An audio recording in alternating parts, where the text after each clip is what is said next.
Hello sir good evening sir. Bajaj market నుంచి call చేస్తున్నాను sir. Nirmal sir మాట్లాడుతున్నాను సార్. నిర్మల్ కుమార్ సార్. మీకు బజాజ్ నుంచి ఓడి ఫెసిలిటీ 18,50,000 ఉంది సార్. ఏంది అది? ఓడి ఫెసిలిటీ 18,50,000 ఉంది సార్ వితౌట్ ఎనీ డాక్యుమెంట్స్. ఓడి అంటే ఎంప్లాయ్మెంట్ కన్ఫర్మేషన్. ఓడి అనేది మనం ఫస్ట్ ఓడి 18,50,000 అనేది ప్రొవైడ్ చేస్తాం సార్ మీకు. దాంతోపాటు మీకు ఒక ఓడి అకౌంట్ అనేది ఇస్తాము. అంటే ఫ్లెక్సీ ఫెసిలిటీ ఐడియా ఉందా సార్? మనకి రిక్వైర్మెంట్ ఉన్నప్పుడే యూటిలైజ్ చేసుకోవచ్చు. వితౌట్ యూజింగ్ మనకి ఇంట్రెస్ట్ అనేది జీరో ఉంటుందన్నమాట. లైక్ ఒక ఓడి అకౌంట్ ప్రొవైడ్ చేసి మీరు అందులో అమౌంట్ అనేది హోల్డ్ చేసుకోవచ్చు.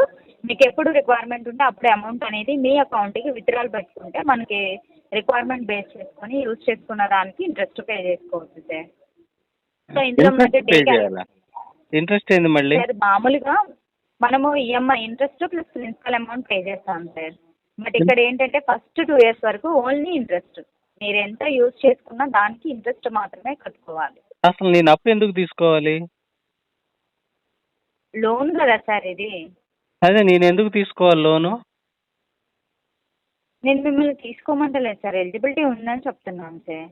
సో ఓడి అంటే ఏంటని అడిగారు, నేను దాన్ని ఎక్స్ప్లెయిన్ చేస్తున్నాను. ఎలిజిబిలిటీ అంటే అర్థం కాలే. అప్పు తీసుకోవడానికి ఎలిజిబుల్ నేను? సార్ మీరు ఆ లాంగ్వేజ్లో మాట్లాడితే మీకు అట్లానే అర్థమవుతుంది.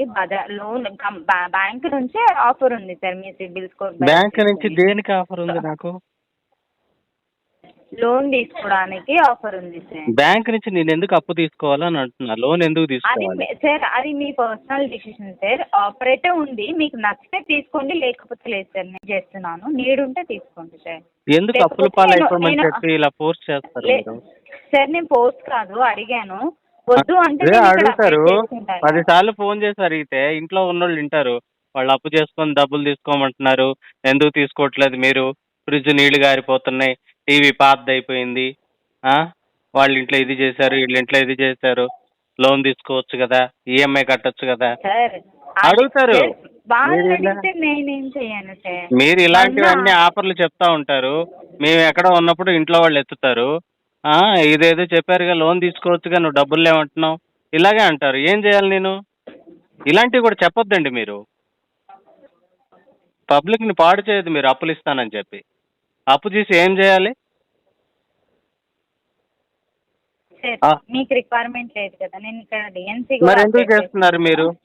ఇంకా దయచేసి నాకు అసలు కాల్ చేయొద్దు. బజాజ్ నుంచి నాకు కాల్ రావద్దు అసలు. ఏందో హోమ్ లోన్ ఇస్తామంటారు, ఓడి ఇస్తామంటారు, ఈఎంఐ కార్డు ఇస్తామంటారు, ప్రీ అప్రూవ్డ్ లోన్ వచ్చిందంటారు.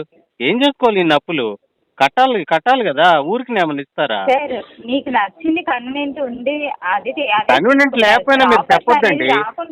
కన్వీనియంట్ లేకపోయినా మీరు చెప్పొద్దు. పదే 100 సార్లు మీరు ఇలా చెప్తే మా మనుషులు మైండ్లు మారిపోతాయి. 100 సార్లు మీరు ఇలా ఫోన్ చేసి చెప్తే మనిషి మైండ్ మారిపోద్ది. సరే సార్, మీరు చెప్పొద్దు, నాకు రావద్దు, కాల్ రావద్దు. Okay sir, thank you.